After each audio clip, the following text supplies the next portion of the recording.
ukagenda ukamara icyumweru utamuvugisha, ukagenda mbese ibintu ukabigera birebire ba MTV turabashuje muherereye impande n'impande z'igihugu, amajyepfo, amajyaruguru ndetse n'iburengera bwaryo. Turasuhuza abarwayi ndetse n'abari hanze y'igihugu. Imana ibafasha abarwayi bakire, abafite ibibazo bitandukanye, ababuze ibyo kurya ibacira inzira babibone. Uyu munsi rero ibisanzwe muri kumwe n'Umutesi Betty. Uyu munsi turakomeza ikiganiro cyacu cyo kwiyubakira ingo zacu zigakomera. Uyu munsi ndabanza mbabazi, ariko maze iminsi mpura n'ibibazo bagenda bambaza ati se Mama Betty bite ibyo mu rugo wabibwiwe n'iki? Uriya iyi si dutuye ni ishuri, iyi si dutuye iduha ubumenyi bugiye butandukanye, ariko iyo ushaka kumenya uriga ukamenya, iyo utabishaka nyine ntabwo umenya. Rero nk'ubu ngubu niyo mpamvu mba ndi kuvuga umunsi rero hari ibibazo nabateguriye, ndagira ngo munsubize muri komenti nanjye ndabivugaho nkurikije uko mbyumva. Ese urukundo rwawe urugaragaza gute kuwo mwashakanye? Ufite uko urumugaragariza n'undi afite uko umugaragariza. Nanjye rero ndababwira uko ugomba kugaragariza uwo mubana, uwo mwashakanye, uwo mukundana, uko ugomba kubigenza. Ikibazo cya kabiri, ndababaza ibibazo bibiri ndaza kubisubiriza rimwe. Ikindi kibazo cya kabiri kiragira kiti, ese waba ukora inshingano zawe, wasezeranyije uwo mwashakanye cyangwa ibyo wasezeranyije umukunzi wawe? Ejo twahoze tuvuga ukuntu ugomba kwirinda barusahurira mu nduru. Uyu munsi noneho naje ngewe ndakubaza, ese waba ukora inshingano zawe nka mutima w'urugo, nka bya bindi uko watangiye ko mwashakanye bikimeze n'ubu waba ukibikora, cyangwa warabiretse uterera iyo uvuga uti nageze mu rugo nta kindi? Muzansubize muri komenti nanjye ndaza kubasubiza uko mbyumva.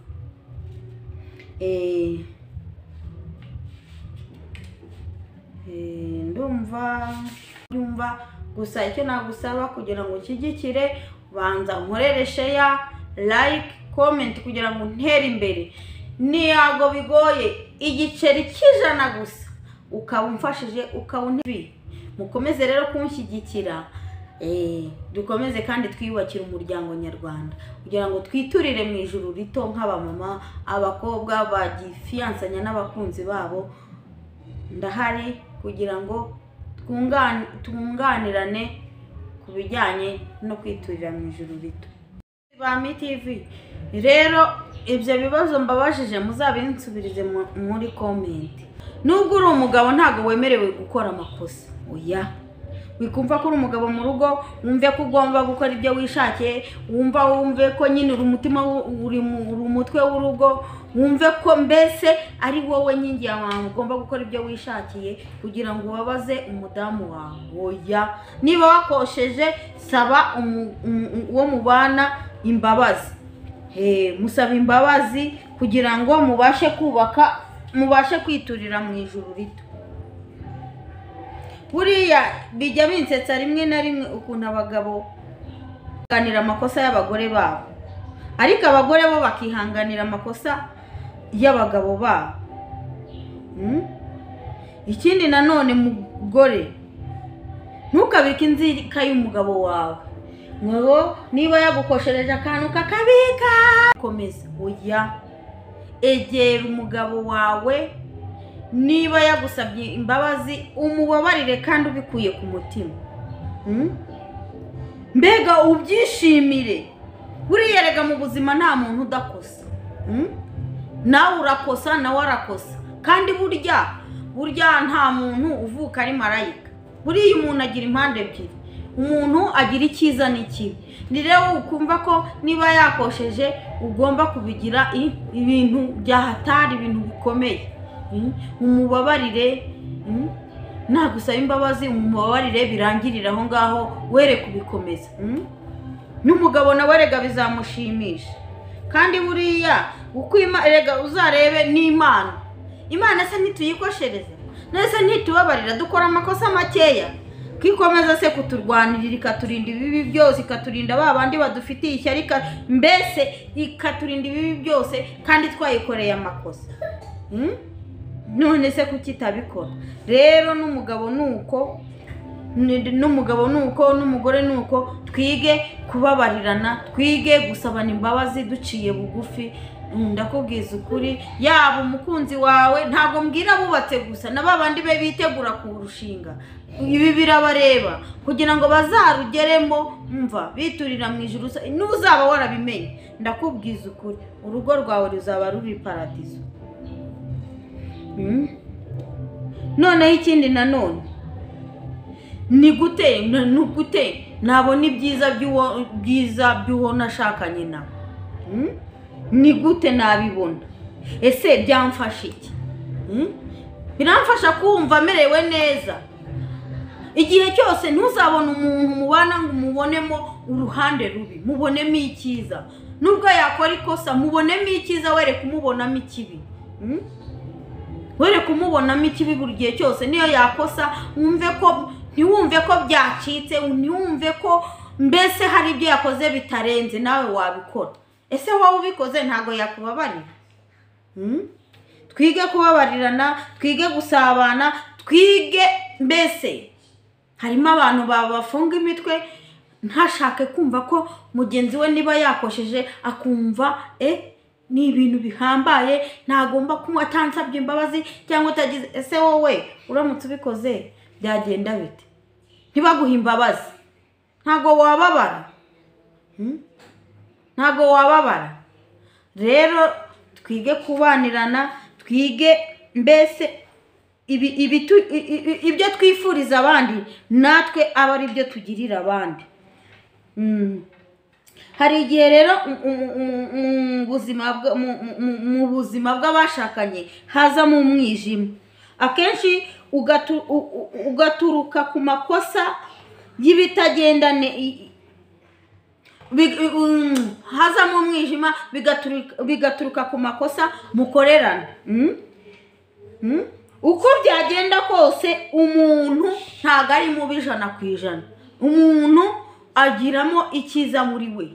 Ndetse buriya iyo uzarebe iyo ugiye gukora ikintu ugira imitima ibiri, kimwe kikubwira ati gikore, ikindi kikubwira kireke.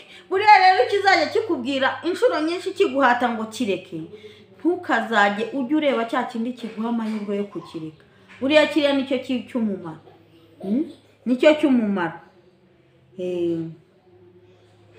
Ikindi nanone, biragoye kubona umuntu wujuje ibibi cyangwa ibyiza 100%. Ntawe wabona, niyo wagenda no mu ijuru umenya ntawe wabona. Ikindi nanone kumva ko mugenzi wawe akubereye umutwaro. Akubera umutwaro gute? Wowe ihatire kubona ibyiza kuri mugenzi wawe, umubonemo icyiza, bityo bizagufasha kwiturira mu ijuru rito, bityo bizagufasha no kumva mu mutima wawe umerewe neza. Nukuri abakunzi ba MTV, ibi mbabwira ntago ari kugira ngo wenda iki byamfasha bikakubaka cyangwa nundi bikamwubaka tukabasha kwiturira mu ijuru rito. Kuko ingo muri iki gihe zirimo ibibazo, ingo muri iki gihe mbese turitana ba mwana, ukumva ushobora kwicara muntu akaza wenda akakubwira ibye, ukumva ari mukuri 100%. Si uganiriye na wa wundi babana, nawe waganira nawe ukumva nukuri 100%. Ariko iyo wicaranye nabo bombi wumva bose ikintu cyabiteye byose nukumva ko nyine bashyize imbere ibibatanya aho gushyira imbere ibibahuza. biba impamvu yo kugira ngo ntibashyire hamwe, ntibicare ngo baganire. Buri inkingi ya mwamba, girira mugenzi wawe icyizere nawe akugirira icyizere, hanyuma aho kugira ngo mushyire imbere ikibatanya ahubwo mushyire imbere ikibahuza, mwicare mwiyubakire urugo rwanyu, ndetse n'ababakomokaho bazakure babona ibyiza biri muri uwo muryango, bazakure babona ko mwimutse urukundo, mwimutse ikibahuza muri mwe. Ku buryo n'umuntu uzaturuka hanze aje kubasenya atazabona hahera, atazabona hapfumurira, azasanga mukomeye, azasanga mukomeye nta hantu yamenera. Buriya umuntu yaje kugutanya abantu akabona muri bo niyo wavuga ibingana gute, niyo yaba wenda tuvuge avuye kuguca inyuma akaza akabikubwira, uba wumva ibyo ari kukubwira ari nk'ubusa, ukamubwira ati se ubundi wowe nakugize umucamanza w'ibyanjye. Icyo gihe rero iyo abona ko nta kintu bikubwiye ni umwara. Wenda niyo wowe muri wowe byaba unabizi, ariko ntumwereke ko bikubabaje, ntumwereke yuko hari n'ikintu bikubwiye. We wikomereza ibyawe, mubwira uti ngiye ibyo ngibyo ni akazi ke, ntabwo bindeba, wikomereza ibyawe. Rero ikintu navuga uyu munsi ngiye no gusorezaho, twere kubakira ku bitagenda, ahubwo twubakire ku byiza. Twimike urukundo mu ngo zacu, twimike urukundo mu bana bacu, twimike urukundo mu baturanyi, twimike urukundo aho tugenda hose. Ndakubwiza ukuri, tuziturira mu ijuru rito, n'abadukomokaho nabo kubaka bizaborohera kurenza uko twebwe byatuvunye tutaramenya.